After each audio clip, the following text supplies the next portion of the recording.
video by abronexports. This is paraffin embedding dispenser, paraffin wax dispenser. This has a built-in heater, and the energy regulator is a controller of heat. If you keep it on around 30-20, it will be less heating, and 50-60, this one is higher heating, and 90 and 100 is very strong heating speed. Better keep it on 50 and 60. It will be. This is not a thermostat.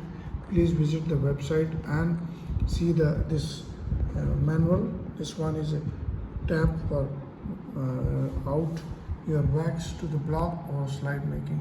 Inside there is one heater. You can keep the wax up to this point better, or if you do not need it more, then this one it is hot, and then it will be melted, and then it will become the tap also hot.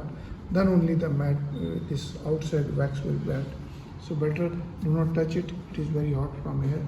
Handle is there for lifting. Please visit the website, and you can send us abron01@gmail.com. Your email and WhatsApp is my number. This 9416020018. Abron Exports is the website. You can send on the website and your details if you need anything.